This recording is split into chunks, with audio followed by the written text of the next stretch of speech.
ഡോക്ടറെ, എല്ലാവർക്കും നമസ്കാരം.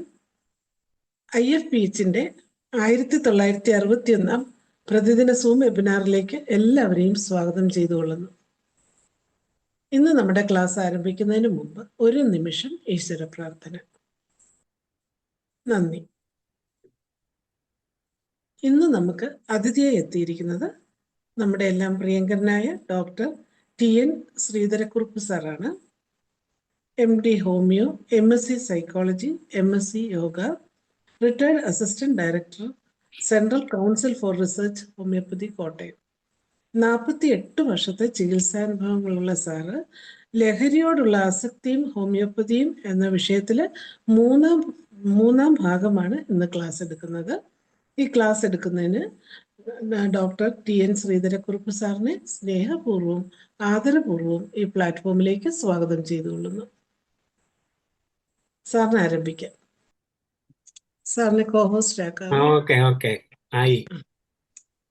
Thank you very much. എല്ലാവർക്കും വളരെയധികം നന്ദി. പ്രത്യേകിച്ചും IFPHന്റെ ഈ ഫോറത്തിൽ എന്നും എനിക്ക് പ്രസന്റ് ചെയ്യാൻ സാഹചര്യമൊരുക്കി തരുന്ന ഇതിൻ്റെ ആൾക്കാർക്കും അതുപോലെ തന്നെ മോഡറേറ്റേഴ്സിനും ഇത് കേട്ടുകൊണ്ടിരിക്കുന്ന എല്ലാവർക്കും എൻ്റെ വിനീതമായ കൂപ്പുകൈ. ഇന്ന് എടുക്കാൻ പോകുന്നത് ഏതെല്ലാം തരത്തിലാണ് ഈ മയക്ക് മരുന്നുകൾ, ഔഷധങ്ങൾ ഉള്ളിലോട്ട് സേവിക്കുന്നത് എന്നുള്ളതിനെ കുറിച്ചാണ്. അവിടെ കൊണ്ടാണ് നമ്മൾ കഴിഞ്ഞ പ്രാവശ്യം സെക്കൻഡ് പാർട്ട് നിർത്തിയത്. ഒന്ന്, ഉള്ളിൽ കഴിക്കൽ. കേൾക്കാവല്ലോ ഇല്ലേ? കേൾക്കാം സാറേ. സ്പീഡ് കൂടിയെങ്കിൽ ഒന്ന് പറഞ്ഞേക്കണേ. പറയാം. ഉള്ളിൽ കഴിക്കൽ, അതായത് സ്വാഡോയിങ് ഓർ ഡ്രിങ്കിങ്, ഗുളികളാക്കി വിഴുങ്ങിയാണ് ഉള്ളിൽ കഴിക്കാനുള്ള സാധാരണ മാർഗം. ചിലത് പൊടിയായും കേക്കായും മറ്റു ഭക്ഷണ സാധനങ്ങളോട് ചേർത്തും കഴിക്കാറുണ്ട്. മറ്റു ചിലത് ദ്രവരൂപത്തിലാക്കി കുടിക്കും. കഞ്ചാവ് വെള്ളത്തിൽ വെന്ത് ചായയാക്കി കുടിക്കുന്നുണ്ട്. അതായത് ഈ വടക്കേന്ത്യയിലൊക്കെ പാങ്കെന്ന് പറഞ്ഞൊരു പരിപാടിയാണ്. അത് പാലിൻ്റെ അകത്ത് അരച്ച് ചേർത്തിട്ട് കഴിക്കുകയാണ് ചെയ്യുന്നത്. അത് കൂടുതലും ശിവരാത്രിക്കാണ്. മിക്കവാറും പേരെല്ലാം കഴിക്കും. പിന്നെ ഹെറോയിൻ, കറുപ്പ്, ബ്രൗൺ ഷുഗർ, ചെറസ്, ആംബിവിറ്റമിനുകൾ, LSD ഇവയൊക്കെ ഉള്ളിൽ കഴിക്കാം. പലതും ഗുളിക രൂപത്തിൽ വിഴുങ്ങുകയാണ് അത്ര. ഹെറോയിൻ, ബ്രൗൺ ഷുഗർ എന്നിവയുടെ കയ്പ് അസഹ്യമാണല്ലോ. 2, പുകവലി, സ്മോക്കിംഗ്, ചുരുട്ടി കത്തിച്ച് പുകവലിക്കുകയാണ് ചെയ്യുക. ഹെറോയിൻ, ബ്രൗൺ ഷുഗർ, കഞ്ചാവ് തുടങ്ങിയവ എടുക്കുന്ന പ്രധാന രീതി പുകവലിയ കൂടെയാണ്. ചുരുട്ട് സിഗരറ്റാക്കി കത്തിച്ചു വലിക്കും. പൊടിയാക്കിയിട്ടുള്ളത് സിഗരറ്റിനകത്താക്കി കത്തിച്ചു വലിക്കാം. സിഗരറ്റിലെ പുകയില കുറച്ച് എടുത്തു മാറ്റി പകരം തലസ്ഥാനത്ത് മയക്ക് വസ്തു വച്ച് നിറയ്ക്കും. സാധാരണ സിഗരറ്റ് പോലെ വലിക്കും. പുകയിലയും മയക്ക് വസ്തുക്കളും കൂടിയാകുമ്പോൾ എളുപ്പം മത്തു പിടിക്കും, ശക്തിയും ഇരട്ടിക്കും. 3, പൊടിവലി, അതായത് സ്നിഫിംഗ് ആൻഡ് സ്നോട്ടിംഗ്. മയക്ക് വസ്തു എടുക്കാനുള്ള സർവ്വസാധാരണ രീതികളിൽ ഒന്നാണിത്. മൂക്കിൽ പൊടിയായി വലിച്ചു കയറ്റി മത്തു പിടിപ്പിക്കുന്നു. നേരിട്ട് ശ്വാസകോശത്തിലേക്ക് ചെന്ന് രക്തത്തിൽ കലരും. പ്രത്യാഘാതങ്ങൾ ശക്തമായിരിക്കും. ശ്വാസകോശങ്ങൾക്കും അതിലെ വായുസഞ്ചികൾക്കും ശ്വാസനാളങ്ങൾക്കും അപകടം വരുത്തുക കൂടി ചെയ്യും. ആഭിബലി, അതായത് ചേസിങ്, ഇത് കുറച്ചുകൂടി ബുദ്ധിമുട്ടുള്ള രീതിയാണ്. പുകവലിയും പൊടിവലിയും ഫലിക്കാത്തപ്പോഴാണ് ചേസിങ്ങിന് മുതിരുക. പഴക്കം കൊണ്ട് പുകയിലയും പൊടിവലിയും ഉദ്ദേശിക്കുന്ന കിക്ക് കിട്ടാതെ വരുമ്പോൾ അപ്പോൾ പെട്ടെന്ന് കിക്ക് കിട്ടാൻ വേണ്ടി ചേസിങ് നടത്തും. മയക്ക് വസ്തുക്കൾ പൊടിച്ച് കട്ടി കുറഞ്ഞ അലൂമിനിയം തകിടിൽ കൂട്ടിവെച്ച് അടിയിൽ തീ കത്തിച്ച് ചൂടാക്കുന്നു. മെഴുകുതിരി കത്തിച്ചാലും മതി. പൊടി ഉരുണ്ട് തവിട്ട് നിറത്തിലുള്ള ദ്രാവകമായി മാറും. അതിൽ നിന്നും വെളുത്ത ആവി പൊങ്ങും. അതും വലിക്കാം. വല്ല ചെറിയ കുഴലും ഉപയോഗിച്ചും വലിക്കും. ഞാൻ കണ്ടിട്ടുണ്ട് കഞ്ചാവ് ഒക്കെ ഇതിൻ്റെ അകത്ത് വെള്ളത്തിൽ കൂടെ ആവിയാക്കിയിട്ട് വലിക്കുന്ന ഞാൻ കണ്ടിട്ടുണ്ട്. ഒരുമാതിരി കുടുക്ക പോലെ. കുടുക്ക എന്നാ പറയുന്നത്, ഒരുമാതിരി ഒരു പാത്രം പോലെ ഒരു മണ്ണ് കൊണ്ടൊരു സാധനം വെച്ച് അതിൽ കൂടെ വലിക്കുന്ന കണ്ടിട്ടുണ്ട്, വെള്ളത്തിൽ കൂടെ ആവിയായിട്ട്. അതിൽ നിന്നും വെളുത്ത ആവി പൊങ്ങും, അതും വലിക്കാം. വല്ല ചെറിയ കുഴലും ഉപയോഗിച്ച് വലിക്കും. പ്രതികരണം പെട്ടെന്നായിരിക്കും, പക്ഷേ അപകട സാധ്യതകളുണ്ട്. കൈ പൊള്ളിയെന്ന് വരാം. മൂക്കോ മുഖമോ അലൂമിനിയം തകിടിൽ മുട്ടിയാലും പൊള്ളലേക്കാം. ഒളിച്ചും തിടുക്കത്തിനും കുളിമുറിയിൽ ഇരുട്ടത്തും ഒക്കെ ആകുമ്പോൾ അപകടമേറും. ഹെറോയിൻ, ബ്രൗൺ ഷുഗർ, ചരസ് എന്നിവ ഇങ്ങനെ ചേസിങ് നടത്താറുണ്ട്. കുത്തിവയ്പ്, അതായത് ഇഞ്ചക്ഷൻ. ഏറ്റവും അപകട സാധ്യതയുള്ള രീതി കുത്തിവയ്പ്പാണ്. മയക്കുവസ്തു ആശ്രയം അങ്ങേയറ്റമാകുമ്പോൾ മറ്റൊന്നും ഫലിച്ചെന്ന് വരില്ല. പിന്നെ രക്തത്തിലേക്ക് നേരെ കടത്തിവിടുവാനുള്ള മാർഗം കുത്തിവയ്പ്പാണല്ലോ. തൊലിപ്പുറമെ ഉള്ളതിനു സ്കിൻ പോപ്പിംഗ് എന്നും പറയും. കുറെ കൂടി ഗുരുതരമായും പെട്ടെന്നും മത്ത് പിടിക്കാൻ രക്തക്കുഴലുകളിൽ കുത്തിവയ്ക്കും, അതായത് ഇൻട്രാവീനസ്. മസ്കുലാറിനെക്കാട്ടി വളരെ തീക്ഷ്ണമായിട്ടുള്ളതാണ് ഇൻട്രാവീനസ്. പെട്ടെന്ന് അത് കിക്കാവും. ഹീറോയിൻ, ബാർബിറ്റുറേറ്റുകൾ, ആംബി വിറ്റമിനുകൾ, LSD എന്നിവ ഇങ്ങനെ കുത്തിവയ്ക്കാറുണ്ട്. ദ്രാവരൂപത്തിൽ അവ ലഭ്യമാകാം. പൊടിയായിട്ടുള്ളവ ടേബിൾ സ്പൂണിൽ നാരങ്ങാനീരിൽ ചേർത്ത് ചൂടാക്കുന്നു. തിളയ്ക്കുമ്പോൾ പദവും തീയിൽ നിന്ന് മാറ്റി പത ഊതി മാറ്റി ദ്രാവകം സിറിഞ്ചിൽ വലിച്ചെടുത്ത് കുത്തിവെക്കുന്നത് പെട്ടെന്നായിരിക്കും ഫലം. കുത്തിവയ്പ്പിൽ ആരും കേട്ടിട്ട് ഇങ്ങനെയൊന്നും ചെയ്തു കളയരുതേ. അതായത് അറിയാൻ മേലാത്തവരെ കാണും ഇതിന്റെ കൂട്ടത്തിൽ. പലതും ഞാനിത് പ്രിപ്പയർ ചെയ്തപ്പോഴാണ് ഞാൻ ആദ്യമായിട്ട് കേൾക്കുന്ന പോലും. കുത്തിവയ്പ്പിൽ അപകടങ്ങളുണ്ട്. പരിചയക്കുറവും ഭയവും അശ്രദ്ധയും കടന്നുകൂടും. സിറിഞ്ചും സൂചിയും ഉപകരണങ്ങളും വേണ്ട വിധം സ്റ്റെറിലൈസ് ചെയ്യാത്തത് കൊണ്ടും പലരും ഉപയോഗിക്കുന്നത് കൊണ്ടും രോഗബാധ ഉണ്ടാകാം. അതായത് ചിലപ്പോൾ സ്കൂളുകളിലൊക്കെ ഒരാൾ ഉപയോഗിച്ച സിറിഞ്ച് കൊണ്ട് മറ്റേ ആൾ ഉപയോഗിക്കും. അങ്ങനെയാകുമ്പം എയ്ഡ്സ് പോലുള്ള മാരക രോഗങ്ങൾ വരാനുള്ള സാധ്യതകൾ വളരെ കൂടുതലാണ്. അത് ക്ഷണിച്ചു വരുത്തിയാണ്. ദേഹത്ത് പലയിടത്തും കുത്തിൻ്റെ പാടും മുറിവും വ്രണവും പഴുപ്പും വരെ ഉണ്ടാകാം. പാമ്പ് കടി, ഇത് 6ാമത്തെ ഒരു പരിപാടിയാണ്, ലേറ്റസ്റ്റാണ്. പാമ്പ് കടി അത്യാധുനിക രീതി. മയക്കുവസ്തുവായ ഇതിൽ പ്രാവീണ്യം നേടിയിട്ടുള്ളവർക്കുള്ള ബിരുദാനന്തര ബിരുദ പരിപാടിയാണ് പാമ്പ് കടി. ചിലവ് പണ്ടൊക്കെ 10 രൂപ തൊട്ട് 75 രൂപ വരെ, ഇപ്പം 250 രൂപ തൊട്ട് 500 രൂപ വരെയുണ്ട്. ബോംബെയിൽ മയക്കത്തിലായ യുവാക്കൾക്ക് പ്രിയങ്കരമായ പ്രത്യേകതരം പാമ്പ് കടിക്ക്, അതായത് പ്രത്യേകതരം പാമ്പ് കടിക്ക് ഏകദേശം 1000 രൂപ വരെയാണ് വില. കട്ടിലിൽ കിടന്ന് കടികൊള്ളാം. പാമ്പാട്ടി കൊണ്ടു നടന്ന് എല്ലാവർക്കും കൊടുത്തുകൊള്ളും. കയ്യിലെയോ കാലിലെയോ വിരലുകൾക്കിടയിലാണ് കൊത്തിക്കുക. അതിശക്തമായ മത്തും ആവേശവും കിട്ടണമെങ്കിൽ നാവിൻ്റെ തുമ്പത്ത് ഏറ്റുവാങ്ങാം. രക്തത്തിലേക്ക് വിഷത്തിൻ്റെ ഒഴുക്ക് നിയന്ത്രിക്കാൻ ചില ഉപാധികൾ, അതായത് ടോർണിക്കറ്റ് ഉപയോഗിക്കാറുണ്ട്. വിഷവും മത്തും 1-2 ദിവസത്തേക്കുണ്ടാകും. മയക്കുവസ്തുക്കളെ കുറിച്ചുള്ള അമിതവും നീണ്ടു നിൽക്കുന്നതുമായ ആശ്രയം മൂലം മറ്റൊന്നും ഏശാത്തവർ ആണ് പാമ്പ് കടിക്ക് സ്വയം വിധേയരാകുക. പിന്നെ വേറെ ഒന്നുണ്ട്, തേടുകുത്ത്. താരതമ്യേന ചെലവ് കുറവാണ് തേടുകുത്ത്. മയക്കുമരുന്ന് വസ്തു ദുരുപയോഗം ചെറുപ്പക്കാരിൽ, കൗമാരപ്രായത്തിനും കോളേജ് വിദ്യാർത്ഥികളിലും സ്പീഡ് കൂടുതലുണ്ടോ? ഇല്ല സർ. കൗമാരപ്രായത്തിലും കോളേജ് വിദ്യാർത്ഥികളിലും ആയിരിക്കും മയക്കുവസ്തു ആശ്രയം കൂടുതൽ. സ്കൂൾ കുട്ടികൾ തീരെ ഇല്ലാതില്ല. പാശ്ചാത്യ നാടുകളിൽ മാത്രമല്ല എല്ലാ രാജ്യത്തിനും ഉണ്ട്. ഭാരതത്തിലും പ്രത്യേകിച്ച് കേരളത്തിലും കുറവല്ല. യുവജനങ്ങൾ മയക്കുവസ്തുവാശ്രയം തികച്ചും അപകടകാരിയാണ്. അടുത്ത കാലത്ത് പുകവലിയും മയക്കുവസ്തുക്കളും അല്പസ്വല്പം കൂടിയും നമ്മുടെ നാട്ടിൽ ചെറുപ്പക്കാരുടെ ഭാഷണമായിട്ടുണ്ട്.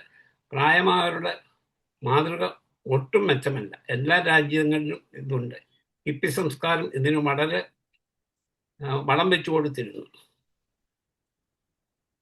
ഓസ്ട്രേലിയയിലെ യുവാക്കളിൽ 18% കനാബിസ് ഉപയോഗിക്കുന്നതായി പഠനങ്ങൾ തെളിയിച്ചിട്ടുണ്ട്. US-ൽ പ്രസിദ്ധീകരിച്ച പല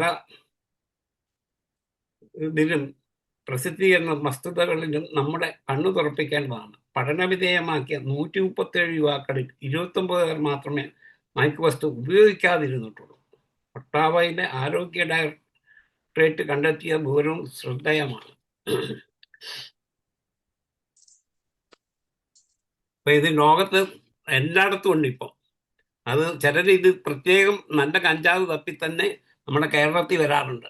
കാനഡയിൽ 1956 മുതൽ 1973 കാലയളവിൽ ഒരു പഠനത്തിൽ മയക്ക് വസ്തുക്കൾ ഉപയോഗിക്കുന്ന എണ്ണം ഏകദേശം 30 തൊട്ട് 40% വരെ വർദ്ധിച്ചിട്ടുണ്ട്. സ്കൂൾ കുട്ടികളിലും മോശമല്ല. അവരിൽ 28 പേർ എന്തെങ്കിലും മയക്ക് വസ്തു പരീക്ഷിച്ചിട്ടുണ്ട്. 4 തൊട്ട് 5% പേർ സാധാരണ ഉപയോഗിക്കാറുണ്ട് അത്ര.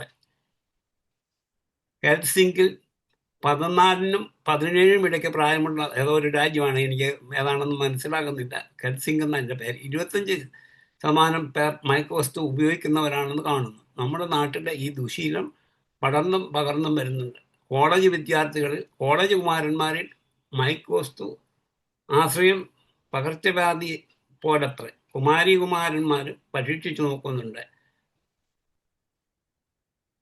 ജർഗനും കൂട്ടരും 1971 പഠനത്തിൽ 36% കോളേജ് വിദ്യാർത്ഥികൾ മരിഞ്ചുവാന ഉപയോഗിക്കുന്നതായി കണ്ടു. ലണ്ടനിൽ 1971 മയക്ക് വസ്തുക്കളെ ഉപയോഗിച്ചിരുന്നു എന്ന് കണ്ടിട്ടുണ്ട്. ഭാരതത്തിൽ നമ്മുടെ നാട്ടിൽ ഇക്കാര്യത്തിൽ അധികം പഠനങ്ങൾ നടത്തിയിട്ടില്ല. ഡൽഹി, ആഗ്ര പ്രദേശങ്ങളിലെ സർവകലാശാല വിദ്യാർത്ഥികളിൽ 5 മുതൽ 10% പേർ കനാബീസ് ഉപയോഗിക്കുന്നതായി തെളിഞ്ഞിട്ടുണ്ട്. ദുബൈ മോഹൻ അറോറ എന്ന 2 ഗവേഷകർ തങ്ങളുടെ ഗവേഷണ നിഗമനങ്ങൾ വെളിപ്പെടുത്തിയത് ശ്രദ്ധിക്കാം. ഡൽഹിയിൽ നിന്നാണ് പഠനം നടന്നത്. അതുപ്രകാരം 70% വിദ്യാർത്ഥികൾ പുകയിലയും, 8% പേർ കനാബീസും, 6% പേർ ശമനകങ്ങളും, 4% ആംബിറ്റിമിനുകളും, 2% പേർ ബാർബിച്ചറേറ്റുകളും ഉപയോഗിക്കുന്നുണ്ട്. ഈ വസ്തുക്കൾ സമൂഹത്തിൻ്റെ വിദ്യാഭ്യാസ ഏജൻസികളുടെയും ഭരണകർത്താക്കളുടെയും കണ്ണു തുറപ്പിക്കേണ്ടതാണ്. ഇന്ത്യൻ മെഡിക്കൽ കൗൺസിലിന്റെ ഗവേഷണ ഫലം വ്യത്യസ്തമല്ല. കൽക്കട്ട സർവകലാശാലയിലെ വിദ്യാർത്ഥികളിൽ 27 പേർ പുകവലിയും 11 പേർ ആംഫിറ്റമിനുകളും ഉപയോഗിക്കുന്നുണ്ട്. ഈ അവസ്ഥ ഇനിയും വഷളാകുവാനാണ് സാധ്യത എന്നാണ് റിപ്പോർട്ട്. ഈ പഠനങ്ങൾക്ക് പുറമെ ലഭ്യമാകുന്ന പത്രവാർത്തകളും സിനിമാ പരസ്യം, റേഡിയോ വാർത്തകളും TV പ്രദർശനങ്ങളും നൽകുന്ന ചിത്രവും മറ്റൊന്നുമില്ല. അവ കൃത്യമായ ശാസ്ത്രീയ പഠനങ്ങളായിരിക്കില്ല, എങ്കിലും പൊതുജനാഭിപ്രായത്തിന്റെ പ്രകടനങ്ങളാണവ. ചെറുപ്പക്കാരുടെയും വിദ്യാർത്ഥികളുടെയും ഇടയിൽ മയക്കുവസ്തുക്കളുടെ സ്വാധീനവും പ്രചാരവും നിയന്ത്രിക്കാനും പറയാനും സമൂഹത്തിന്റെ കൂട്ടായ ശ്രമം ആവശ്യമാണത്രേ. ബോധവൽക്കരണവും നിയമപരമായ നിയന്ത്രണവും ചികിത്സാ സൗകര്യങ്ങളും എല്ലാം ഒത്തുചേർന്നാലേ പറ്റും. സർക്കാരും വിദ്യാഭ്യാസ ഏജൻസികളും ആശുപത്രികളും സാമൂഹ്യ പ്രവർത്തകരും വേണ്ട ശ്രദ്ധ ചെലുത്തണം. എങ്ങനെ കണ്ടുപിടിക്കാം, ഇനി എങ്ങനെയാണ് ഒരു ഡ്രഗ് അഡിക്റ്റിനെ കണ്ടുപിടിക്കുന്നത് എങ്ങനെയാണെന്ന്. മയക്ക് വസ്തു ആശ്രിതരെ കണ്ടെത്താൻ ചില ലക്ഷണങ്ങൾ ശ്രദ്ധിച്ചാൽ മതി. സാധാരണ എടുക്കാറുള്ളതിൻ്റെ ലക്ഷണങ്ങൾ ദേഹത്തും മുഖഭാവങ്ങളിലും സംസാരത്തിലും പെരുമാറ്റത്തിലും ദിനചര്യയിലും ചുറ്റുപാടുകളിലും പ്രകടമാകും. അല്പം ശ്രദ്ധിച്ചാൽ കാര്യം പിടികിട്ടും. ശിക്ഷിച്ചും ശപിച്ചും തള്ളുകയില്ല, മനസ്സിലാക്കി സ്വീകരിച്ച് ചികിത്സിക്കുകയാണ് വേണ്ടത്. പൊതുവെ കാണാനുള്ള സാമാന്യ ലക്ഷണങ്ങൾ ഇവിടെ പ്രതിപാദിക്കുന്നു. 1. രാത്രി അധികം താമസിച്ച് വീട്ടിൽ വരിക. വന്നാൽ ആരും കാണാതെയും അത്താഴം കഴിക്കാതെയും കിടക്കാൻ പോവുക. കുടുംബാംഗങ്ങൾ കണ്ട് പിടിച്ചേക്കാം എന്ന് ഭയന്ന് കരുതിയായിരിക്കാം. പുതിയ തരം കൂട്ടുകാർ. അവർ സ്വന്തം പേരുവിവരങ്ങൾ വെളിപ്പെടുത്തുന്നില്ല. കൂടെ ഫോൺ വിളിക്കുക, പക്ഷേ ആരാണെന്ന് പറയത്തില്ല. വീട്ടിലെ മറ്റു വല്ലവരുമാണ് ഫോൺ എടുക്കുന്നതെങ്കിൽ ഒന്നും മിണ്ടാതെ ഫോൺ കട്ട് ചെയ്യും. പണം കൂടുതൽ ആവശ്യപ്പെടുക. പോക്കറ്റ് മണി, വട്ടച്ചെലവ്, കാര്യമൊന്നും പറയാത്ത ചിലവ് ഒക്കെ അങ്ങ് കൂടും. പ്രത്യേകിച്ച് ഈ വെളിയിൽ നിന്നൊക്കെ കൂടുതൽ പൈസ ഉള്ളവരുടെ ഇടയിൽ ഇതൊക്കെ കൂടുതൽ. പോക്കറ്റ് മണി പിള്ളേർക്ക് കൊടുക്കും. അവരിതിനൊക്കെ ഓരോ ദിവസവും കൂടിക്കൂടി ഒരു വന്നാലാണ് നമുക്ക് മനസ്സിലാക്കുന്നത് ഇത് വേറെ എന്തോ പരിപാടി ഉണ്ടെന്ന് മനസ്സിലാവും. പെട്ടെന്ന് വികാരാവേശം, മൂക്കത്തരിശം, അസ്വസ്ഥത, ചീത്തപ്പറച്ചിൽ, അക്രമാസക്തി എന്നിവ. ക്ഷീണം, അസ്വസ്ഥത, ഉറക്കം തൂങ്ങൽ, കൺപോണകൾക്ക് തൂക്കം, വിളറിയ മുഖഭാവം, കണ്ണുകൾക്ക് താഴെ ഇരുണ്ട പ്രത്യേകാള്. അവ ശ്രദ്ധിക്കുക. കണ്ണട ധരിച്ചു തുടങ്ങും. ചുവന്ന കണ്ണ് മറയ്ക്കാനാണ്. ചുവന്നിരിക്കും. ഇതൊക്കെ കഴിച്ചു കഴിഞ്ഞാൽ ഒരുമാതിരി ഉപ്പൻ്റെ കണ്ണുപോലെ ഇരിക്കും. അത് മനസ്സിലാക്കാതിരിക്കാൻ എപ്പോഴും കണ്ണാട, ഡാർക്ക് ഗ്ലാസ് ഉപയോഗിക്കും. സമൂഹത്തിൽ നിന്നും പിൻവലിയുന്ന ഏകാന്തതയും വിഷാദവും സംഭാഷണവും ഇഷ്ടമില്ല. വീട്ടിലുള്ളവരോട് കാര്യമായി ഒന്നും പറയാറില്ല. പലതും രഹസ്യമായിരിക്കും. മറ്റുള്ളവരുടെ വിരസമായി മാത്രം പെരുമാറും. അതായത് മിക്കവാറും മുറിക്കകത്ത് തന്നെ ഒറ്റയ്ക്ക് ഇരിക്കാനായിരിക്കും അവർക്ക് താല്പര്യം. വെളിയിലോട്ടൊക്കെ ഇറങ്ങുമോ വേറൊരാളോട് സംസാരിക്കുകയോ കൂട്ടുകൂടുകയോ ഒന്നുമില്ല. അഥവാ കൂട്ടുണ്ടെങ്കിൽ അവരുടെ പേര് വിവരങ്ങളോ അഡ്രസ്സോ ഒന്നും തരികയില്ല. അത് പ്രത്യേകിച്ച് ചെറുപ്പക്കാർ പിള്ളേരാണെങ്കിൽ അവർ ഫോൺ വിളിച്ചിട്ട് ഒരു പ്രത്യേക സ്ഥലത്ത് വരാൻ പറയും. അവിടെ വെച്ച് ഇതെല്ലാം അങ്ങോട്ടും ഇങ്ങോട്ടും കൈകാര്യം ചെയ്യും. അതിന് ചില ഏജന്റുമാരുണ്ട്.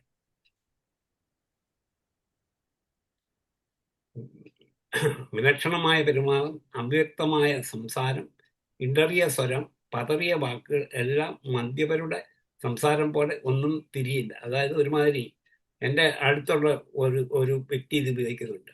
അയാൾ എന്നാണെന്ന് ചോദിച്ചാൽ എപ്പോഴും സൈക്കിളെ കയറിയത്, സൈക്കിൾ തള്ളിക്കൊണ്ടും പോകും. അല്ലാതെ അയാൾക്ക് നേരെ നടന്നു പോകാൻ പറ്റിയത്. ഒരുമാതിരി കുടിയന്മാർ ബോധം കെട്ട് നടക്കുന്ന മാതിരി അങ്ങോട്ടും ഇങ്ങോട്ടും ഒക്കെ വീഴുന്നു. അയാൾ സൈക്കിളെ ബലം കിട്ടാൻ വേണ്ടി സൈക്കിളെ മുറുക്കെ പിടിച്ച് തള്ളിക്കൊണ്ടാണ്. ഞാൻ കണ്ടത് നേരിട്ട് കണ്ടതാണ്.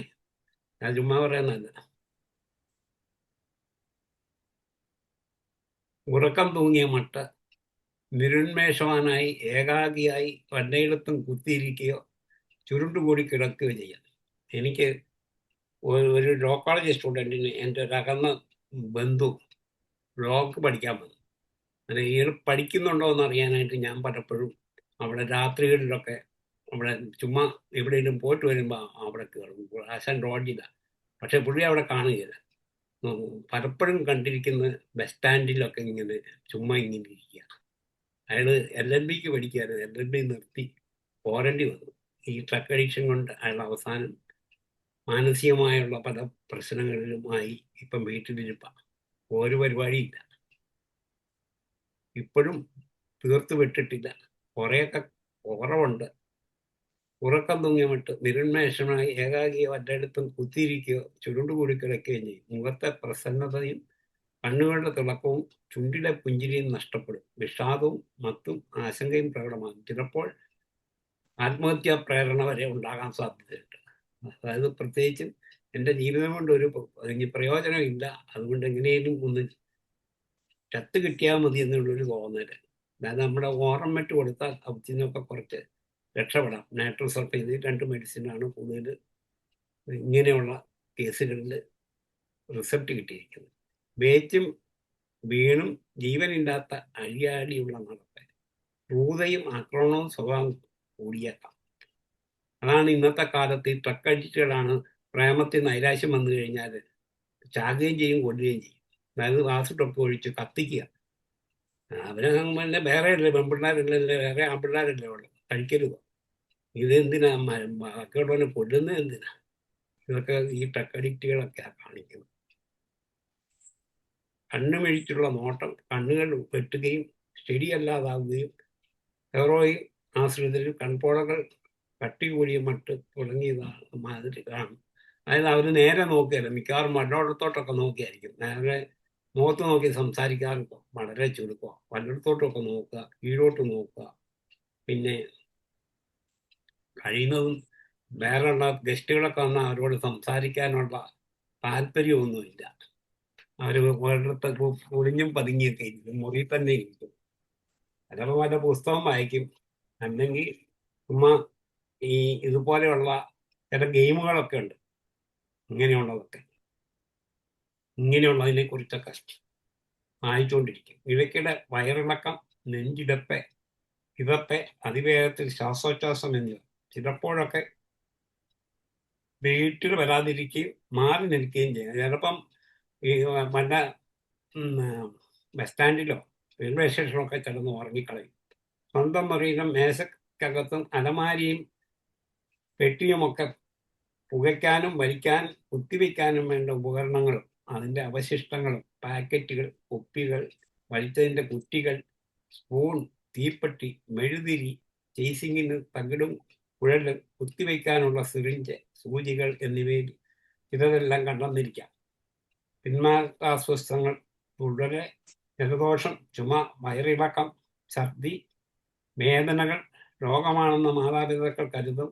കിട്ടേണ്ടത് താമസിച്ചു പോകുന്നതിനുള്ള പ്രതിഷേധം മാത്രമേ. അതായത് വിട്രോവൽ സിംറ്റംസ് വളരെയധികം കാണും. ചിലപ്പോൾ കൈയും കാലും ഒക്കെ വിറയ്ക്കും, വിറച്ച് നിലത്ത് വീണ് കിടന്ന് ഉരുളുന്ന ഞാൻ കണ്ടിട്ടുണ്ട്. രോഗപ്രതിരോധ ശക്തി തീരെ കുറയുന്നു. പണ്ടത്തിലേറെ പലപ്പോഴും അസുഖങ്ങൾ, ഏകാഗ്രതയില്ല, ഒന്നിനും ഉൾപ്പെരണയില്ല. വല്ലതും ചെയ്താൽ ഉന്തി മരം കയറ്റുന്ന മട്ട്, പഠനത്തിൽ താണുപോകുന്നു. കളിയിൽ പോലും താല്പര്യമില്ല. ചിലപ്പോൾ സ്കൂളിലും പോകാതെ ഡിസ്കണ്ടിന്യൂ ചെയ്യും. പലരും അങ്ങനെ ഡിസ്കണ്ടിന്യൂ ചെയ്ത് വീട്ടിലിരിക്കുന്നതായിട്ട് എനിക്കറിയാം. ചിലർക്കൊക്കെ നമ്മൾ കൗൺസിലിങ്ങും നമ്മുടെ ഹോമിയോപ്പതി മരുന്നും ചില സൈക്കോതെറാപ്പിയൊക്കെ കൊടുത്ത് നമുക്ക് കുറവാക്കാൻ പറ്റും. അടുത്ത കാര്യങ്ങളെ കുറിച്ചുള്ള, അതായത് ഷോർട്ട് ടേം മെമ്മറി നഷ്ടപ്പെടുന്നു. സ്കൂളിലും കോളേജിലും ക്രമമായ ഹാജരില്ല, പലപ്പോഴും ഹാജരാകില്ല, ഒളിച്ചു പോകും, പഠനം നിർത്തിയാലോ എന്നാകും. ചിലര് അസ്കോണ്ടന്റ് ആകും, എങ്ങോട്ടാ പോകുന്നതെന്ന് അറിയാതെ കിട്ടുന്ന ട്രെയിനിന് കിട്ടുന്ന സ്ഥലത്തോട്ട് അവർ പോകും. ഇനി എവിടെ ചെന്ന് വിടുന്നൊന്നും അവർക്ക് അറിയാൻ പറ്റില്ല. മധുരവും മിഠായിയും ഏറെ ഇഷ്ടമായിരിക്കും. ഉറക്കക്കുറവ്, രാത്രി ഇടവിട്ട ഉറക്കം, ഇടയ്ക്കിടെ ചുമ, രാത്രി മയക്കുവസ്തു എടുക്കുവാൻ ഇടയ്ക്കിടെ എണീക്കുക, കുളിമുറിയിൽ ഏറെ നേരം ചെലവഴിക്കുക, പുകയ്ക്കാനോ വലിക്കാനോ കുത്തിവെക്കാനോ ആയിരിക്കാം. അതിരാവിലെ വീട്ടിൽ നിന്നിറങ്ങിപ്പോവുക, ലഹരി വസ്തു അന്വേഷിച്ച് പരക്കം പായുക, വേഷത്തിൽ തീരെ ശ്രദ്ധയില്ല, കീർപ്പറിഞ്ഞതോ. അതായത് ഈ പ്രത്യേകിച്ച് മദ്യപന്മാരും അങ്ങനെയൊക്കെയാണ്. ഡ്രസ്സിലൊന്നും ഒരു നല്ല വൃത്തിയുള്ള ഡ്രസ്സ് ഇടണമെന്നില്ല, കൈ കിട്ടുന്ന എന്നേലും വലിച്ചു കയറ്റി നമുക്ക് പോകും. കീറിപ്പറിഞ്ഞതോ മുഷിഞ്ഞതോ ആയ വസ്ത്രങ്ങൾ വെട്ടിക്കുകയോ ചെയ്യുക, അതായത് മുടി വെട്ടിക്കുകയോ ചെയ്യുകയില്ല. വൃത്തിയായി സൂക്ഷിക്കുകയോ ചെയ്യാത്ത പാറിപ്പറന്ന മുടി, പല ദിവസവും കുളിക്കാതെ എവിടെയും പടഞ്ഞു കിടക്കുന്ന വൃത്തികെട്ട രീതി, സ്വന്തം ഉപയോഗ വസ്തുക്കളും വീട്ടു സാധനങ്ങളും കാണാതാകുക, പൈസ ഇല്ലാതുമ്പോൾ എടുത്തു വെക്കുക. അതായത് എനിക്കറിയാം, വീട്ടിലെ എല്ലാ സാധനവും തീർന്ന അവസാനം രക്ഷയില്ലാതെ വന്നപ്പോൾ സ്വന്തം ഭാര്യയെ തന്നെ വിൽക്കാൻ ശ്രമിച്ചവരുണ്ട്. തുടരെ നുണ പറയും, മാറിക്കും, സ്വയം നീതീകരിക്കും. നിങ്ങൾ കാരണമാണ് എൻ്റെ എല്ലാം തകർന്നെന്ന് പറയും. വീട്ടുകാർ കാരണം, എനിക്ക് നല്ല സാഹചര്യങ്ങളൊന്നും തന്നില്ല, നിങ്ങൾ അച്ഛനും അമ്മയും ഓഫീസിൽ പോയി, എനിക്ക് വേണ്ടി ഒന്നും തന്നില്ല, മറ്റേ വേലക്കാർ എല്ലാം തന്നേലായി തന്നില്ലായി, അതുകൊണ്ടാണ് ഞാൻ ഇങ്ങനെയൊക്കെ ആയെന്ന് കുറ്റപ്പെടുത്തലാണ്. കൈവിരലുകളിലും തള്ളവിരൽ, ചൂണ്ടുവിരൽ, ചുണ്ടിലും പൊള്ളിയ പാടുകൾ, ദേഹത്ത് പലയിടത്തും തൊലി പൊട്ടി ചൊറിച്ചിൽ, കുത്തിവെച്ചതിൻ്റെ പാടുകൾ ദേഹത്ത് പലയിടത്തും, പ്രത്യേകിച്ച് ഉദരത്തിലും കൈകളിലും. അത് മറയ്ക്കാൻ സദാ ഷർട്ടിൻ്റെ കൈ പുഴ വരെ നീട്ടിയേക്കാം. എന്തുകൊണ്ട്? പലരും ചോദിക്കാറുള്ള ചോദ്യമാണ്, എന്തുകൊണ്ട് യുവജനങ്ങൾ മയക്കുമരുന്നിന് അടിമപ്പെടുന്നു? ആർക്കേലും പറയാമോ? വിധായ കൊണ്ട് ചോദിച്ചതിന് ഉത്തരവില്ലായിരിക്കും. എന്തുകൊണ്ട് പ്രായമായവർ മദ്യാശ്രിതരായി എല്ലാം അടിച്ചു കിടക്കുന്നു, കുടുംബം താറുമാറാക്കി കുത്തുപാട് എടുക്കുന്നു? പല കാരണങ്ങൾ. അനുകൂല സാഹചര്യങ്ങൾ, ഒന്നാമത്തെ വൈകാരിക പ്രശ്നങ്ങൾ. വൈകാരിക മനുഷ്യത്വത്തിന്റെ സമ്പത്തറ അത് വേണ്ട പോലെ വളർത്തി സ്വന്തം നന്മയ്ക്കും മറ്റുള്ളവരുടെ ഉപകാരത്തിനും ഉപയുക്തമാക്കണം. വൈകാരിക പ്രശ്നങ്ങളെ യഥാർത്ഥ ബോധ്യത്തോടെ നേരിടണം. ആശങ്ക, വിഷാദം, അസ്വസ്ഥത എന്നിവ മനസ്സിലാക്കി അംഗീകരിച്ച് രൂപാന്തരപ്പെടുത്തിയെടുക്കണം. അല്ലാതെ വൈകാരിക പ്രശ്നങ്ങളിൽ നിന്ന് ഓടിയകലാൻ മയക്കുവസ്തുക്കളിൽ ഒളിച്ചുകൊണ്ടായില്ല. അപ്പം ഞാൻ ഒരാളോട് ചോദിച്ചപ്പോൾ അയാൾ പറഞ്ഞത്, എനിക്ക് ഭാര്യയോടോ വീട്ടിലുള്ള ഒരാളോടെങ്കിലും സംസാരിക്കണമെങ്കിൽ ഒരു ഇച്ചിരി മയക്കുമരുന്നുണ്ടെങ്കിൽ ഒരു കിക്കാണ്, അല്ലെ എനിക്ക് സംസാരിക്കാൻ പറ്റും. പിന്നെ വേറൊരാൾ പറഞ്ഞത്, എൻ്റെ ഭാര്യയെ തോപ്പിക്കാൻ വേണ്ടിയാണ്. ഭാര്യ എപ്പോഴും എന്നെ കുറ്റപ്പെടുത്തും. അത് പറഞ്ഞ് ഞാൻ മടുത്തു. അതുകൊണ്ട് ആ ഭാര്യയെ ഒന്നും ദ്രോഹിക്കാൻ വേണ്ടി ഞാൻ അങ്ങ് നശിച്ചാൽ എന്നാണെന്നുള്ളൊരു തോന്നൽ. ആരും അസക്തരാകാൻ വേണ്ടിയല്ല മയക്ക് വസ്തു എടുത്തു തുടങ്ങുക. ആദ്യം അത് പ്രശ്നങ്ങളിൽ നിന്നുള്ള ഒളിച്ചോട്ടമായിരിക്കും. വീട്ടിൽ മാതാപിതാക്കളുടെ സ്നേഹം കിട്ടാഞ്ഞോ, വെളിയിൽ സമപ്രായക്കാരുടെ പരിഗണനയും അംഗീകാരവും നേടാൻ ആകാത്തത് കൊണ്ടോ, ബന്ധങ്ങളുടെ ഉള്ളച്ചിൽ കൊണ്ടും, അച്ഛൻ്റെ കാർക്കശ്യം നിറഞ്ഞ ശിക്ഷണം കൊണ്ടും വീർപ്പുമുട്ടിയോ, അമിത വാത്സല്യം മൂലം ജീവിതാർത്ഥങ്ങളെ നേരിടാൻ അവസരം കിട്ടാതെ മുരടിച്ചുകൊണ്ടോ ഒക്കെ ആകാം. കാരണവരെ ഒന്ന് മര്യാദ പഠിപ്പിച്ചിട്ടേ ഉള്ളൂ എന്ന മട്ടാക്കും. ചിലർക്ക് മുഷിച്ചിലും മടുപ്പും വിരസതയുമാണ്. ഒരു രസമില്ല, ആകെ ബോറടി, ഒന്നും പൊളിച്ചു കളയാം. സുരക്ഷിതത്വം അനുഭവപ്പെടാത്തവർ സ്വന്തം ആത്മവിശ്വാസം ഊതിവർപ്പിക്കാൻ ലഹരിയിൽ ആശ്രയിച്ചെന്ന് വരാം. മറ്റവൻ അല്പം ഉഴച്ചെന്നാൽ ഒരു ധൈര്യം കിട്ടും.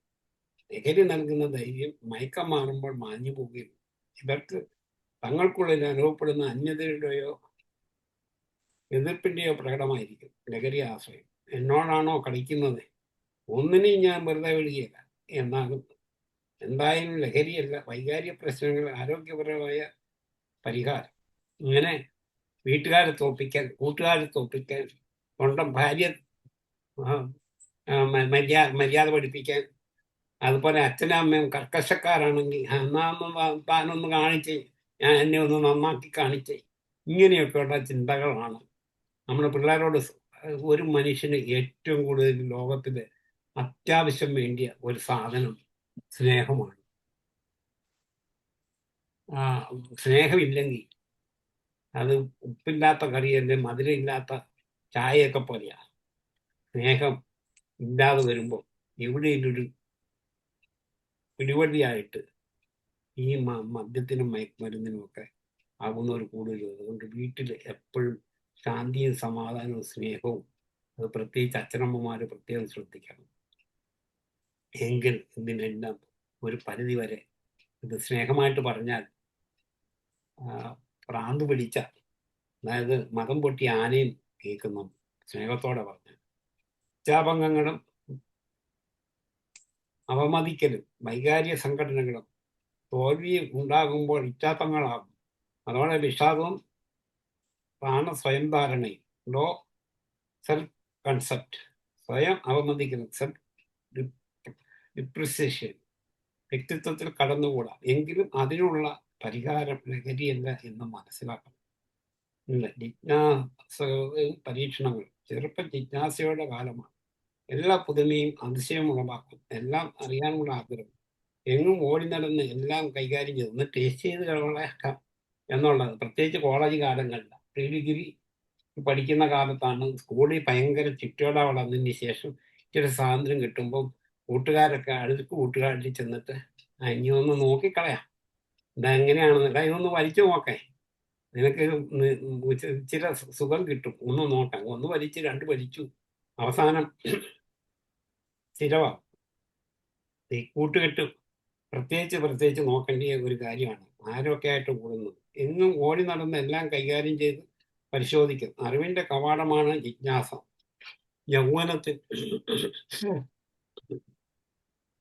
യൗവനത്തിനും അത് കെട്ടടങ്ങുന്നില്ല. പുതുമയ്ക്ക് പിന്നാലെ പാഞ്ഞ് എത്തും. ശീലിച്ചതും പഴകിയതും അരോചകമാകും. അനുഭവങ്ങളും മാറ്റങ്ങളും വേണം. മാറ്റത്തിനും പുതുമയ്ക്കും ഫാഷനും വേണ്ടിയുള്ള പരക്കം പാച്ചിൽ, എല്ലാം പരീക്ഷിച്ചു നോക്കാനുള്ള വ്യഗ്രതയോടുള്ള പരക്കം പാച്ചിൽ, രാജ്യാഗ്രഹ വിവേചനം കൂടാതെയുള്ള പരീക്ഷണമായിരിക്കും. എല്ലാം പരീക്ഷിച്ചറിയാൻ തുനിഞ്ഞാൽ പിന്നെ പരീക്ഷണങ്ങൾ കഴിഞ്ഞ് ഫലമറിയാൻ ആളുണ്ടാകില്ല. പരീക്ഷകൾ അതിലടിഞ്ഞു പോയേക്കാം. പരീക്ഷിച്ച് ഇതിനടിമയായി കഴിഞ്ഞാൽ പോകാം. അപ്പുറം മാരക പരീക്ഷണമാണ് ലഹരി വസ്തുക്കളുമായുള്ളത്. പരീക്ഷണത്തിലിറങ്ങിയാൽ പിന്നെ വിട്ടുമാറാനാകില്ല. ആസക്തിയാണ് ഇതിന് കാരണം. മയക്കുവസ്തു ആസക്തിയുടെ ഏറ്റവും പൊതുവായ കാരണം പരീക്ഷണമാണ്. പുതിയൊരു സാധനം വന്നിട്ടുണ്ട്, ഒന്ന് പരീക്ഷിച്ച് നോക്കിക്കളയാം. എന്നാൽ സ്വയം ജീവിതത്തിൽ പരീക്ഷിച്ചറിയാൻ മുതലാതെ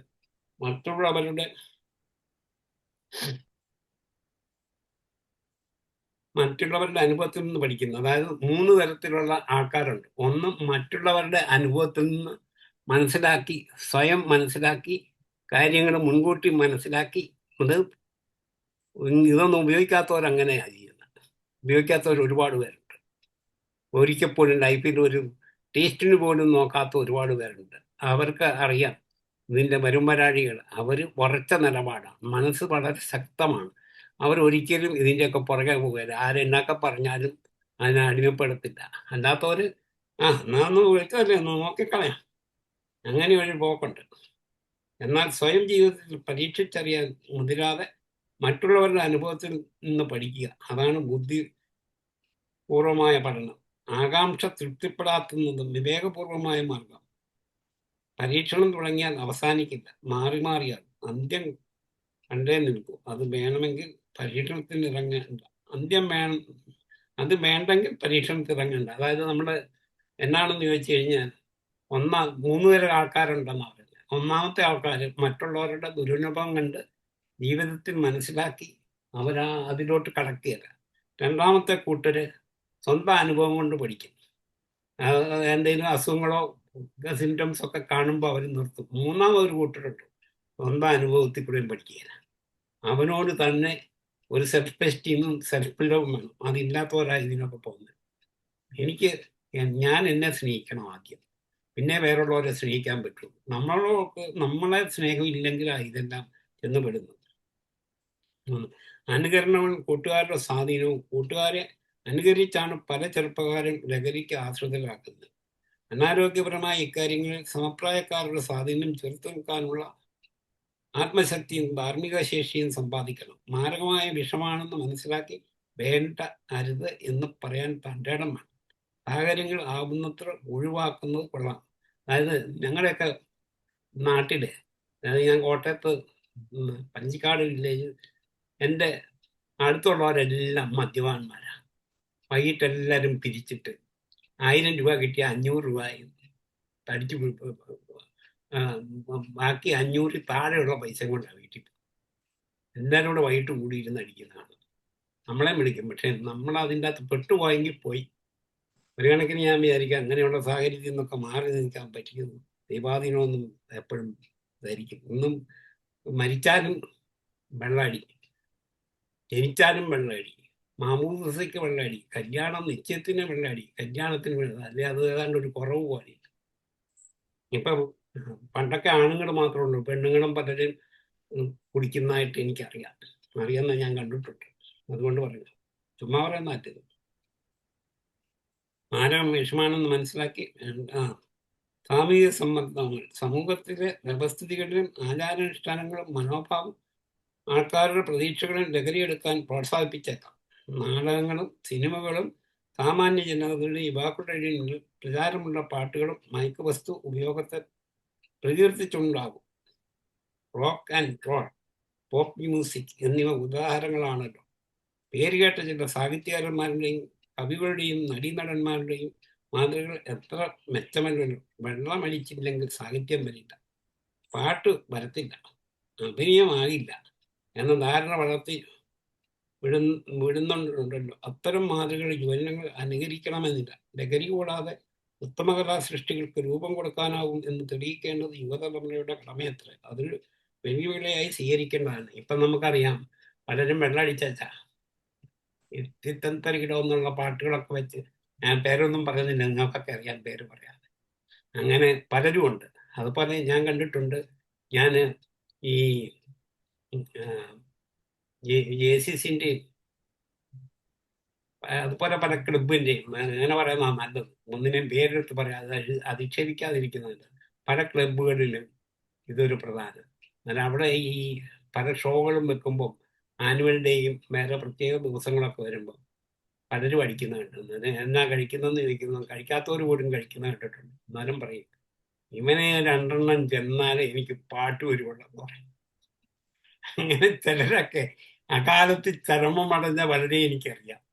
നമ്മുടെ ഹോമിയോപ്പതി തന്നെയുള്ള പലരും അങ്ങനെ മരിച്ചതായിട്ട് എനിക്കറിയാം. ഞാൻ ആൾക്കാരുടെ പേരൊന്നും പറയാൻ ഉദ്ദേശിക്കുന്നില്ല, നിങ്ങൾക്കും പലരെ അറിയാവുള്ളതായിരിക്കും.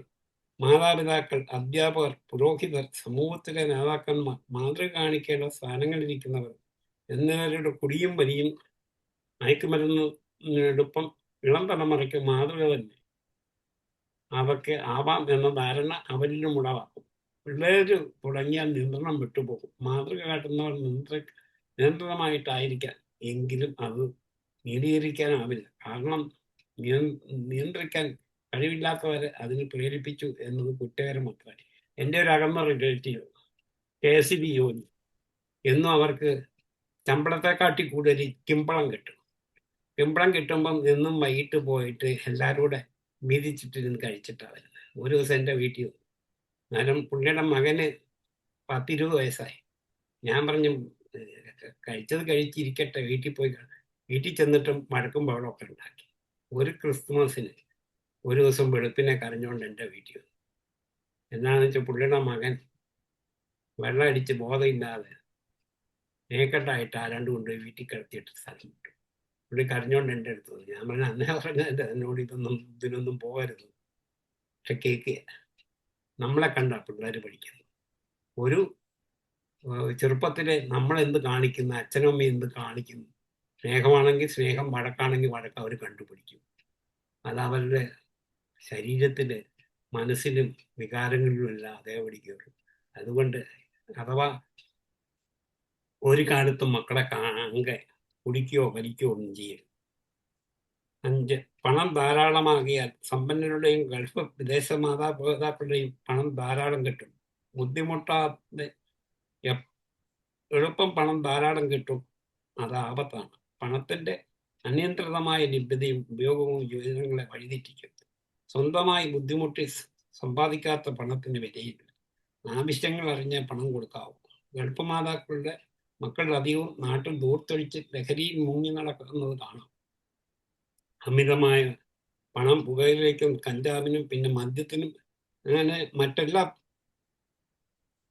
പരിപാടിക്കും പരീക്ഷണങ്ങൾ പ്രേരണ ചെലുത്തും. ശരിയായ നിയന്ത്രണം ആവശ്യമാണ്. സംലഭ്യത, മയക്കുവസ്തുക്കളുടെ ലഭ്യത വലിയൊരു കാരണമാണ്. കൂടുതൽ ലഭിക്കുന്ന തീരപ്രദേശങ്ങളിലും പട്ടണങ്ങളിലും ഹൈറേഞ്ചിലുമാണ് മയക്കുവസ്തുക്കളുടെ ഉപയോഗം ഏറിയിരിക്കുന്നത്. വൻനഗരങ്ങളിൽ ആളറിയാഴുകയും രഹസ്യാത്മകവും ലഹരിയെടുക്കാൻ പ്രേരിപ്പിക്കുന്ന കൂട്ടുകാരാണ് അത്ര. ആദ്യ അനുഭവം, ആദ്യത്തെ മയക്കവും ആദ്യ കുടിയും പ്രാധാന്യമുള്ളതാണ്. അതിൽ അസ്വസ്ഥത കിട്ടിയാൽ തുടർന്നും ആവർത്തിക്കുന്നു. ഒന്നെടുത്തുകൊണ്ട് മുഴുക്കൊടിയോ സ്ഥിരം മയക്ക് വസ്തു ആശ്രിതനോ ആകണമെന്നില്ല. എങ്കിലും ആദ്യത്തെ ലഹരി ഒരു സർട്ടിഫിക്കറ്റ് തരും. അത് ലൈസൻസാക്കി സർവീസ് തുടങ്ങാനാണ് സാധ്യത. മനസ്സിലുണ്ടായിരുന്നതും നിലവിലുള്ളതുമായ പല അതിർത്തി വേലികളും ആദ്യത്തെ ലഹരിയോടെ പൊളിഞ്ഞു പോകും. പിന്നെ സർവീസിനുമുള്ള ആളെ പോലെ ആവർത്തിക്കാൻ മടി കാണിക്കില്ല. അതാണ് മാനുഷിക പ്രവണത. അതായത് ആദ്യം പലപ്പോഴും നമ്മൾ വിചാരിക്കും ഓഫീസിലെ ടെൻഷനാക്കാം, വീട്ടിലെ ടെൻഷനാക്കാം, സാമ്പത്തിക ബുദ്ധിമുട്ടുകളാക്കാം, ചിലപ്പോൾ സാമൂഹിക, ഇപ്പം ഇലക്ഷനൊക്കെ വന്ന് തോറ്റുപോയി, ഒരു 2 അടിച്ചേക്കാം, ഒരിച്ചിരി എന്തെങ്കിലും ആശ്രയത്തിലോട്ട് പോയേക്കാം. 1, 2 പലതായി, പകലായി, പതിവായി, പലരുമായിട്ടാണ്. അന്നേരമാണ് ഈ 5 പായ മറ്റുണ്ട്, ഒരു പായ ഞാൻ മറന്നുപോയി. ഇങ്ങനെയുള്ള പായ എല്ലാം കൂടെ കൂടി ചെന്ന് കഴിയുമ്പോൾ പിന്നെ അതങ്ങ് പതിവായിട്ട് തീരും. ആശ്രയം ചിലർ ആഗ്രഹിക്കാഞ്ഞിട്ടല്ല കുടിക്കുന്നത്, നിർത്താൻ ആഗ്രഹമില്ലാഞ്ഞിട്ടില്ല. തുടർന്ന് മയക്ക് വസ്തുക്കൾ നിർത്താൻ സാധിക്കാഞ്ഞിട്ടത്ര. അത്രയ്ക്ക് വലിയ ആശ്രയമായിപ്പോയി. ശാരീരികവും മാനസികവുമായ ആശ്രയം. എനിക്കിത് നിർത്തണമെന്ന ആഗ്രഹങ്ങൾ ഇഞ്ഞാട്ടില്ല. ശീലിച്ചത് കൊണ്ട് മാറ്റാനാവുന്നുമില്ല. പലരും പറയാറുള്ളതാണ്. നിസ്സഹായത മനസ്സിലാക്കി ചികിത്സിക്കണം. സ്വന്തം നിസ്സഹായത അംഗീകരിച്ച് ചികിത്സ തേടണം. തനിയെ മാറ്റാൻ കഴിയാത്തത് കൊണ്ടാണ് ആസക്തി ചികിത്സ സഹായം നൽകാനാണ് ആളുകളും കേന്ദ്രങ്ങളും ഉള്ളത്. സമ്പർക്ക മാധ്യമങ്ങൾ, ആധുനിക സമ്പർക്ക മാധ്യമങ്ങൾ, കമ്മ്യൂണിക്കേഷൻ മീഡിയ ലഹരി സംസ്കാരത്തെ പ്രോത്സാഹിപ്പിക്കുകയും പ്രചരിപ്പിക്കുകയും ചെയ്യുന്നുണ്ട്. അതായത് ഇപ്പം സിഗരറ്റ് കൂടിൻ്റെ ഒക്കെ മുകളിൽ, അത് മദ്യക്കുപ്പിയുടെ ഒക്കെ ആരോഗ്യത്തിന് ഹാനികരമെന്നുണ്ട്. മൈക്രോസ്കോപ്പിൽ കൂടെ നോക്കിയാൽ കാണത്തില്ല. അതുപോലെ ചെറുതായിട്ട് എഴുതിയിരിക്കുന്നു. ഗവൺമെന്റ് പോലും ഇപ്പം വീട്ടിൽ ഇരുന്ന് ഓർഡർ ചെയ്ത് കഴിഞ്ഞാൽ എല്ലാ ഐസ്ക്രീം തിന്നുന്ന മാതിരിയോ വേറെ എല്ലാ തിന്നുന്ന മാതിരിയോ വീട്ടിൽ കിട്ടും. പിന്നെ കേരളത്തിന്റെ അടുത്ത കാലത്ത് അങ്ങനെയുണ്ടെന്നാണ്.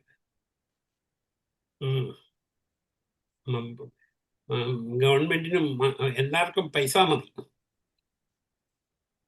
അത് വിനാശത്തിന് മാത്രമേ വിപത്തുള്ളൂ. യുവജനങ്ങൾ അതിനോട് താല്പര്യമുളവാക്കത്തക്ക പ്രശ്നങ്ങൾ ഒഴിവാക്കണം. ലഹരി പഠനവും ഡാൻസും നിശാ ക്ലബുകളും ഒക്കെ വലുതാക്കി കാണിക്കുന്ന സിനിമകളും നാടകങ്ങളും നോവലുകളും ദ്രോഹം ചെയ്യുന്നുണ്ട്. സ്റ്റണ്ടും വെടിയും ഇടിയും യുദ്ധവും ബോക്സിങ്ങും കാണിക്കുന്ന ചിത്രങ്ങളോടാണ് കുട്ടികൾക്ക് ഇഷ്ടം.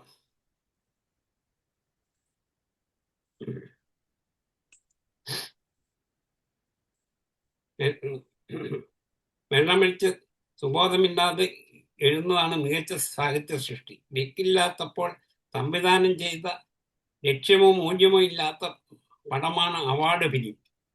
കലയുടെ മേന്മയോ സംസ്കാരത്തിന്റെ താഴ്മയും ഊന്നുവഴി. യൗവനത്തിൽ മോഹങ്ങളും മോഹഭംഗങ്ങളും ഏകാന്തതയും പരീക്ഷണങ്ങളും ഏറെയാണല്ലോ. യുവാക്കൾ താതാത്മ്യം, ഐഡന്റിറ്റി അന്വേഷിക്കും. പ്രായമായവരെ അനുകരിച്ച് സമപ്രായക്കാരെ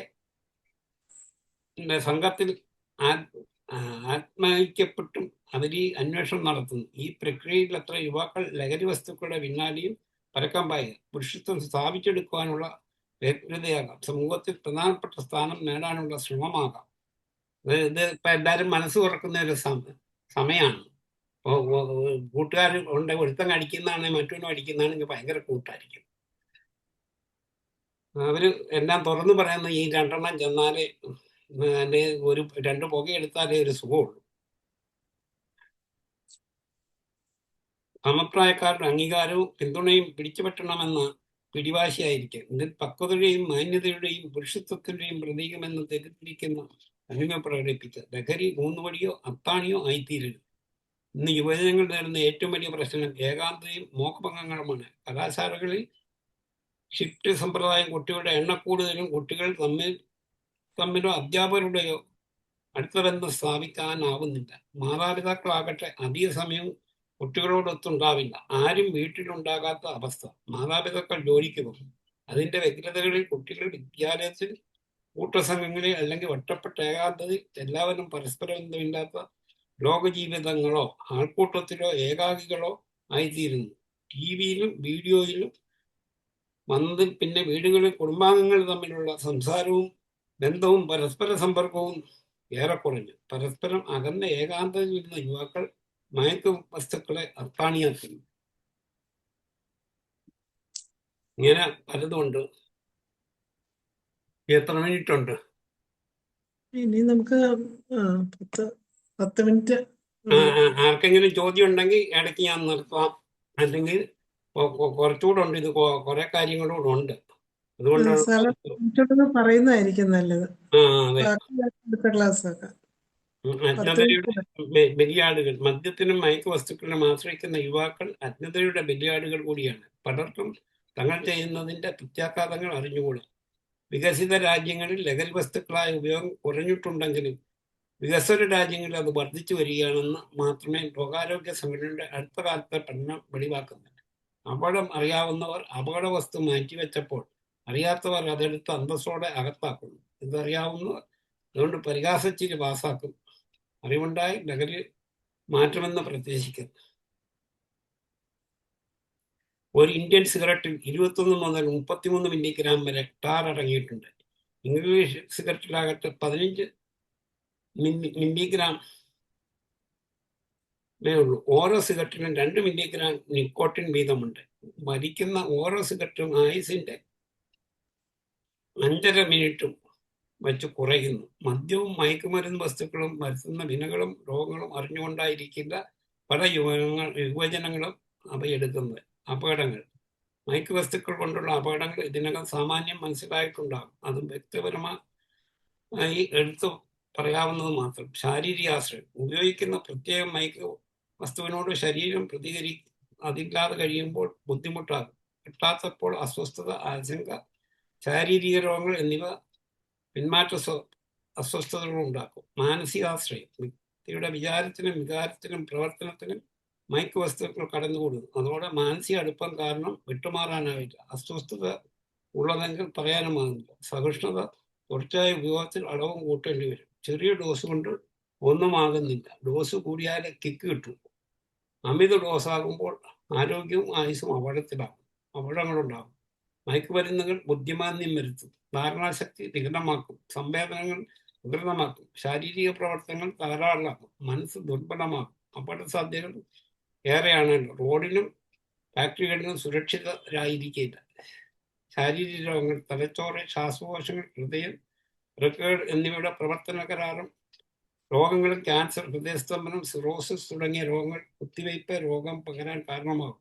എയ്ഡ്സ് പോലും പിടിപെട്ടെന്നിരിക്കാം.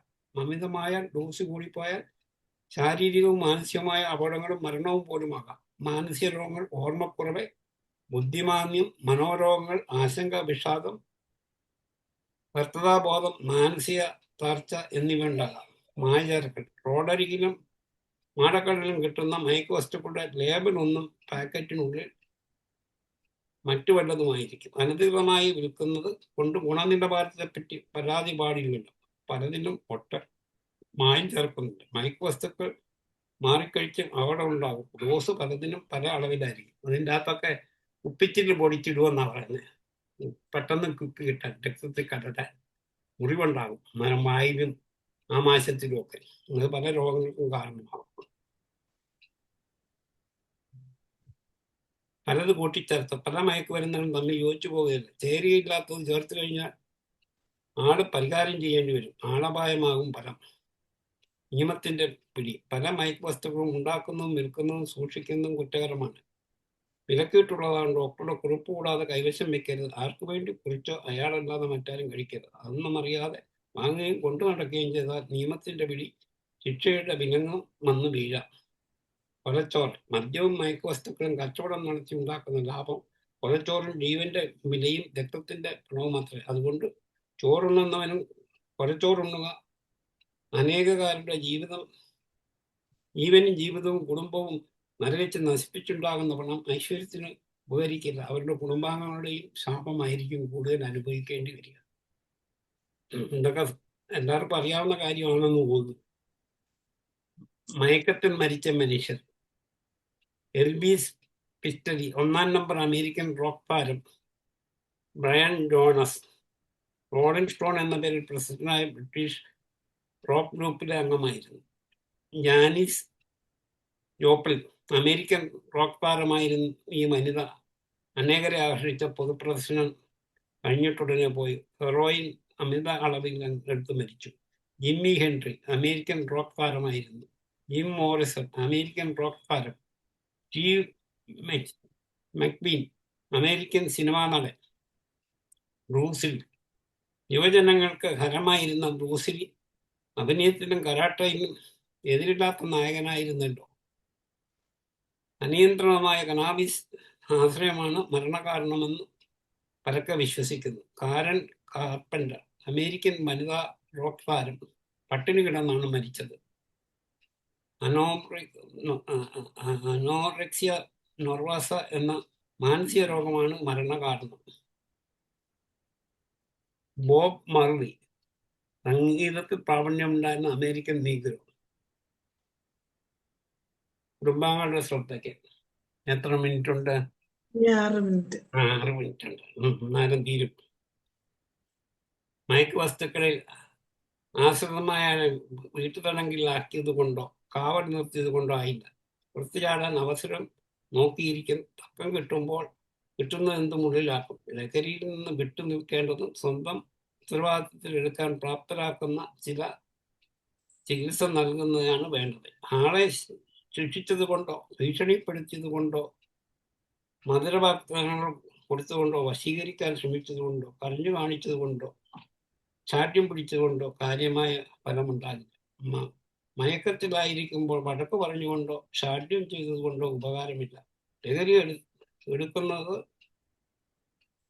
അത് ഉപേക്ഷിക്കുന്നതും ആളുകൾക്ക് വേണ്ടിയാണ് അത്ര ധാരണ അയാളിൽ ഉണ്ടാകരുത്. തനിക്ക് വേണ്ടി തന്നെ ആകണം. മാതാപിതാക്കൾക്കോ കുടുംബത്തിനോ വേണ്ടിയാകരുത്. സ്വന്തം നന്മ, സ്വന്തം ഉത്തരവാദിത്വം എന്നതാകട്ടെ ജീവിതശൈലി. 100% വിജയം ഒരിക്കലും പ്രതീക്ഷിക്കണ്ട. പൂർണ്ണമായി വിട്ടുമാറില്ലെങ്കിലും ആസക്തി നമുക്ക് കുറച്ചു കൊണ്ടുവരാനാകും.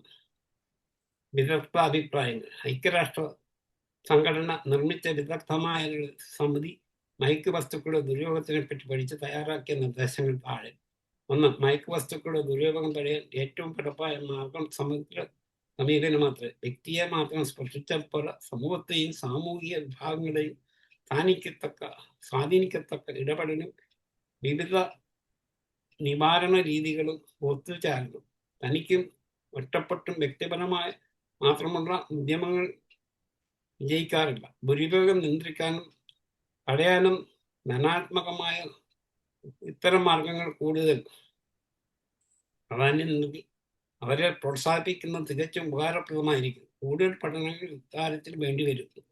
ദുരുപയോഗം ചികിത്സിക്കാനും തടയാനും പൊതുലക്ഷ്യങ്ങൾ വെച്ചുള്ള കൂട്ടായ യത്നം ആവശ്യമത്രേ. മയക്കുവസ്തുക്കളുടെ ദുരുപയോഗം കുറയ്ക്കാനും തടയാനും പൊതുജന പങ്കാളിത്തം പ്രയോജനപ്പെടുത്തണം. എങ്കിലേ കാര്യമായ ഗുണമുണ്ടാവും. അത്തരം കൂട്ടായ ഉദ്യമത്തിന് പല രാജ്യങ്ങളിലും സമൂഹങ്ങളിലും ബന്ധപ്പെട്ട എല്ലാവരുടെയും സഹകരണം തുടർന്നുണ്ടാവും.